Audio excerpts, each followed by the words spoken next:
Richard and Andrea regret buying their fancy new fifth wheel because it has so many problems. So we're just not sure exactly what's going to go wrong with it next.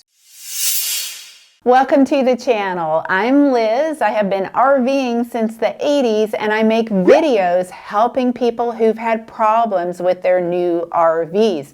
Through the power of you making this channel the force that it is, I've been able to help a lot of people that are featured in these videos. In fact, I was able to get 8 buybacks recently.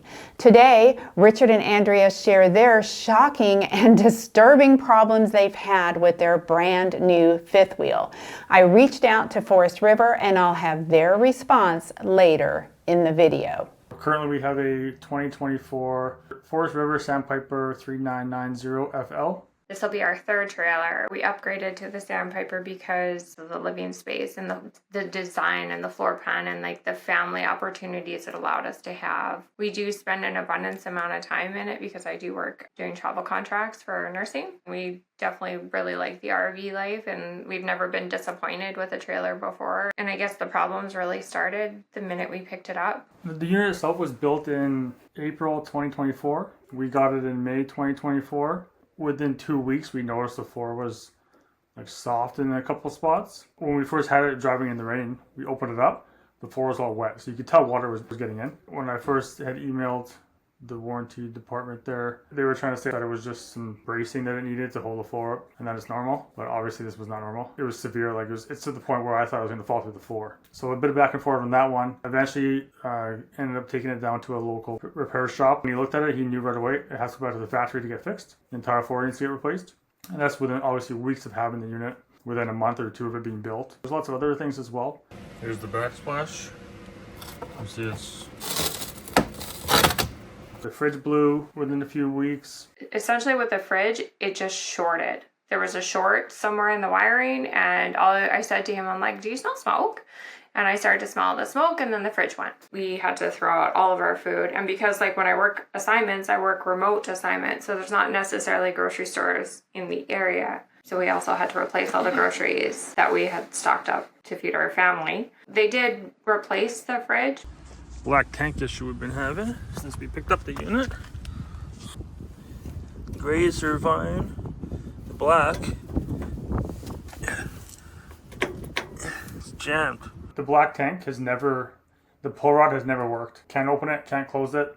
It's just jammed. I've had to force it with a pry bar to open it, to dump it. It's at the point now where it just stays open. So I can't close the black tank. The awning pin broke. When it broke, it stretched out the awning, so now it won't close all the way. It doesn't close properly. But when the awning pin broke, there was somebody actually walking out the door, and it almost hit them in the head as they were walking out the door because it just snapped. And like, not all things that you would expect from like a brand new model. We didn't expect to have any of these issues. The screens, like, and the little things that have, you know, just add up, right? So the major thing is that our floor is pretty much rotten from our island to our bathroom. You definitely feel like, I'm scared. He's 200 and something pounds. I think he's going to go through it one day and we're just going to have a big hole in our RV. When I was staying in it last week, all the air conditioners just kept running and running and running and running. So it was 58 degrees in there. And I didn't know why they wouldn't shut off. The programming looked like it was set at 70, but it was still 58 degrees on the thermometer. So we're not sure what's happening with the air conditioning system. When we first got it, the wheel hubs, one of them was off. The hub of the wheel bearings keep coming off. And it stays in where the rim is, but it's loose, so it bounces around as you're driving down the highway. And little metal shavings get pushed into the bearing grease, and then you could blow on your bearings on the highway or something. So we're just not sure exactly what's going to go wrong with it next. If you want to avoid an RV nightmare, it's probably not a good time to be buying anything that's mass produced. That's why I'm excited to introduce you to Simple Camp. This is a family-owned, handcrafted van builder. They've taken out all the problematic parts of an RV so that you can just focus on enjoying the freedom and adventure. They will do the van build out for you using either a Ram ProMaster or Mercedes Sprinter van. I was so excited to hear about Simple Camp that I flew out to their headquarters just last month. I watched the care and quality put into each van build. Each unit is outfitted with a 12-volt refrigerator, induction stove, TV, and a super quiet air conditioning. There is solid wood cabinetry and plenty of large windows. It's got solar for going off-grid plus 30 amp. Simple Camp makes RVing so easy. You can go where you want to go and stay where you want to stay. Find out more at simplecamp.com. It feels like it was put together really rushed. From what we understand from our person here that looked at like what the repair needed to happen, it was almost like they forgot to put part of the under, they called it a splash guard. A splash guard on top, which is kind of the stem of the problem. So to me, that's rushing through the inspection, that's rushing through the finished product. And we have 2 small kids. Our daughter is 7 and our son is 4. They travel with us as well. Kudos to Richard and Andrea for being so smart that they recorded every problem while it occurred. When I reviewed the videos they sent over, now I'm wondering if maybe they also have frame problems in addition to the other issues that they're struggling with. Watch these videos and let me know what you think. The deadbolt is broken and just broke. So this trailer has been, needless to say, leaving us again cold, frustrated, and putting the safety of our kids at risk. It looks like the door frame is all messed up here, so you can see how much of a gap there is here. And then look up as we go higher, it's nice and tight and flush. If we move it, are we going to be at risk for an accident? You know, is something going to fall apart? You know, is it going to catch fire? Because was the electrical done properly, inspected properly? We don't know, because we've had so many things just happen, and we've only had the unit 4 months, 5 months? 5 months now, yeah.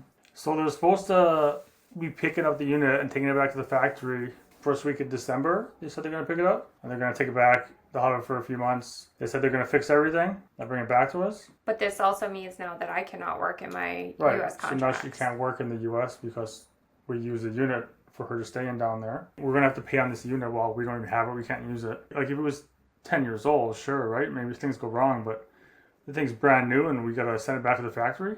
You know, we thought very highly of Sandpiper's name, and you know, we knew kind of the mid-range that we were buying, but I don't think we expected this amount of problems. We've owned 3 of them. We've never encountered this many problems.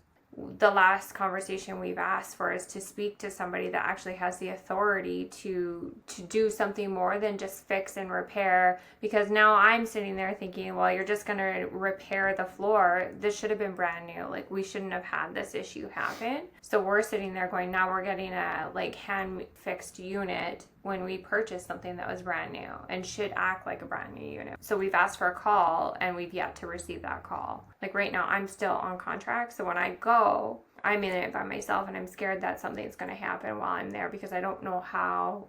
I know how to do the simple things. So when the air conditioning is at 58 degrees, I'm putting it on blankets versus like, I don't know how to fix this. I don't know how to do this. It's not I just don't feel like, I'm scared of what's going to happen is the biggest thing. At this point, I really don't feel like it's a safe unit for myself, for my children, for my husband, or my dog. If we look at all the money we've had to pay for the repairs, all the techs that came out to look at the unit, that in itself would be definitely a few thousand, 5,000 to 10,000, somewhere in there. The most significant now, because the unit's going back to the factory, is obviously her work contracts. If they have the unit for 2 months, she'll be able to work for at least 3. That's kind of the stressor we have right now. We have to pay for the insurance and the monthly payments on the trailer while they're fixing it.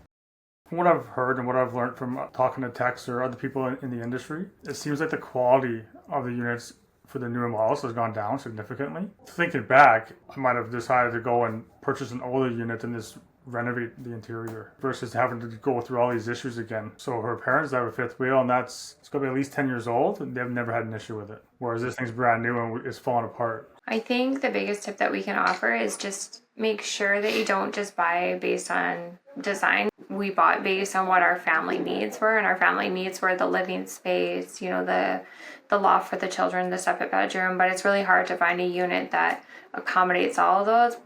But I would recommend going based on quality reputation versus family needs, because we're definitely noticing that from our other trailer that this is a significant lack of quality and care with build.